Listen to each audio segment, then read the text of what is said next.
ہوں، مطلب کے ساتھ پڑھتا ہوں کہ میں نماز میں پڑھ کے آ رہا ہوں. ہم نے تو ایک چیز بچپن سے سیکھی ہے نا، رٹا لگایا، الحمدللہ پڑھ لیا، ثنا پڑھ لیا، درود شریف پڑھ لی، کو پتہ نہیں کہ اللہ سے بات کیا کر رہے ہیں ہم. نماز کا مطلب تو یہ ہے کہ اللہ آپ کے سامنے آ جاتے ہیں. ٹھیک ہے، جہاں آپ سجدہ لگاتے تو اللہ کے آپ قدموں میں سجدہ لگا رہے ہوئے ہوتے ہو. ٹھیک ہے نا؟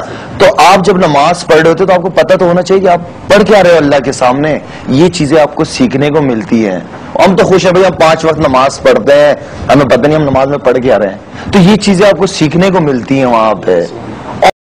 ناظرین، جیسے کہ آپ نے شاہد افریدی کی باتیں سنی تو انہوں نے یہی کہا کہ کم سے کم ہمیں نماز کے بارے میں پتہ ہونا چاہیے کہ ہم اپنے پروردگار سے کیا باتیں کر رہے ہیں.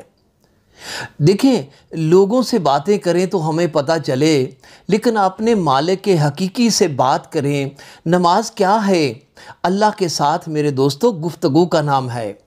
تو جب ہمیں پتہ ہی نہیں چلے گا کہ ہم قیام میں کیا بات کر رہے ہیں، رکوع میں کیا کر رہے ہیں، اور سجدے میں کیا بات کر رہے ہیں، تو پھر ہماری نماز کیسی نماز ہے؟ اللہ تعالیٰ نے قرآن مجید میں فرمایا کہ نماز کو خضوع و خشوع کے ساتھ پڑھو. تو جب ہم کہتے ہیں کہ ہمارے خیالات بہت نماز میں آتے ہیں، خیالات تو میرے بھائیوں آئیں گے، کیونکہ ہمیں پتہ ہی نہیں ہے کہ ہم اللہ پاک سے کیا باتیں کر رہے ہیں.